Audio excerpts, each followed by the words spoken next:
Good evening to your podcast. What is happening in the world? I told you about the world panorama, where the dollar is at 20.83 for the beginning of this week. Bitcoin is 789,809 and 57 cents. You should have invested in bitcoins and not in little machines and bugs, but we were children. In other news, Happy Chinese New Year! This 1st of February, we will enter to the Year of the Tiger. Considered the greatest of the best in China, this is a symbol of strength, bravery, and the end of evil. Thanks coronavirus, bye. For this reason, the water tiger represents a stage in which people must remain aligned with their values and interests so that they rationally triumph over the obstacles that arise. But Miguel, please fill us with the knowledge and tell us what happens in Asia. Hello, my name is Miguel and this is the section over Asia news. China's GDP grew by 8.1% in 2021, the largest expansion since 2011. It far exceeds Beijing's 6% target and contrasts with a 2.2% expansion in 2020.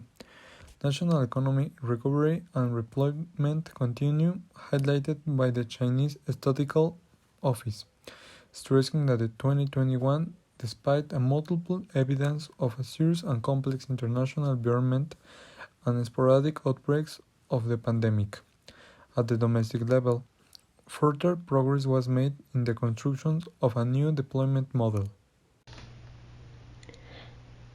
And we all know that things are getting tense between Russia and United States wanting to conquer Ukraine, and on February 1st the OTAN countries will have a security meeting where we hope things calm down, and with funny news to make it cute, the week they found the Colombia coconuts that carried 20,000 of kilos at the Europe border. But better let's go with Alejandro and the general news. I hope you have something interesting. Now, for the general news, we have the controversy over pregnant New Zealand journalist who asked the Taliban for help. New Zealand journalist Charlotte Bellix reported that she is not allowed to return to her home country to give birth, and he wrote that paradoxically he turned to the Taliban for help.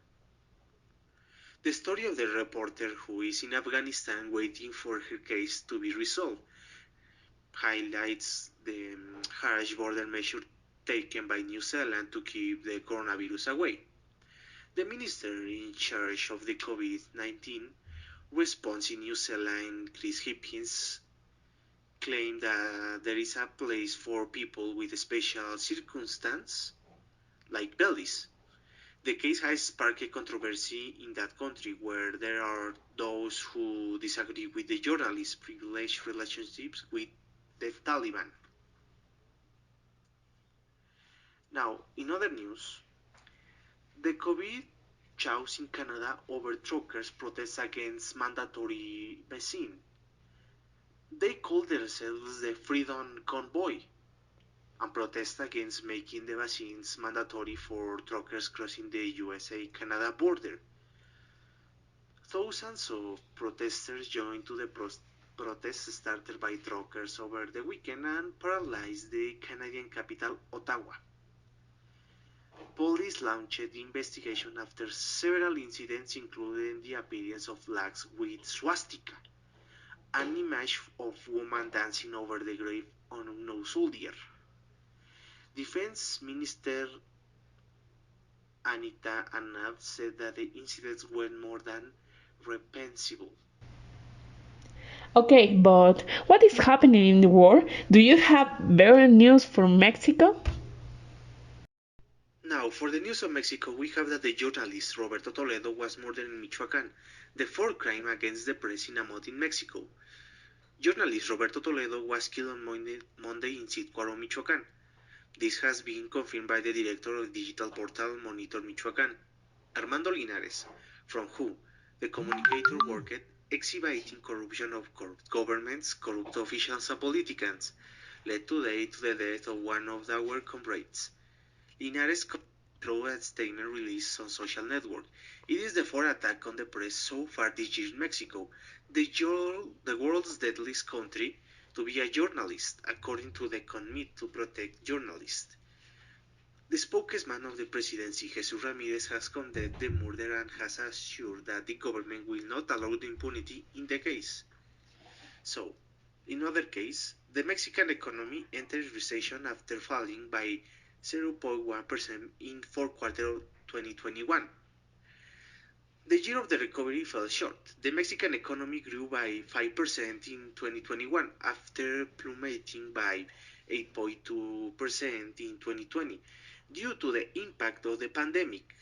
The country also entered a technical recession at the end of the year, adding two consecutive quarters with setbacks. In the last 3 months, the economy fell by 0.1% compared to the previous quarters, according to preliminary data revealed on Monday by the National Institute of Statistics and Geography. The bad figure confirms that the stagnation of the economy and the end of the rebound effect after rebounding. The preliminary data, if confirmed, was that the forecast. The Ministry of Finance forecasts a growth of 6.3% for 2021 and the Bank of Mexico one of 5.4%. The expected recovery has been weighed down by deflation and problems in supply chain. Well, Albert Einstein once said, not because of those who do evil, but because of those who do nothing to prevent it. As Mexican people, we need to do something because the world is completely crazy. Miguel, some interesting data for us? Hello, my name is Miguel, and this is a section over the culture in Europe. The Dutch Plauwich House Ambo Atnos stops the reissues of the book that points at the Jewish notary Anne Frank's whistleblower. The Dutch publisher Ambo Atnos has postponed the reprint in the Dutch language of the book Who Betrayed Anne Frank, written by the Canadian Rosemary Sullivan, launched worldwide in January 17. The study points to the Jewish notary Arnold van den Berg as the possible whistleblower of the author of the most famous Holocaust journal.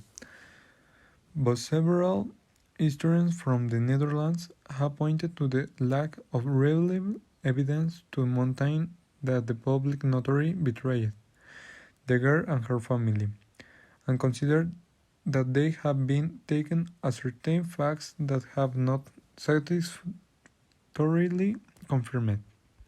Perfect, that's all for tonight. Go home, have a dinner, and remember, we are crazy people, are the only ones who have the courage to say things to their faces, or in this case, to their ears.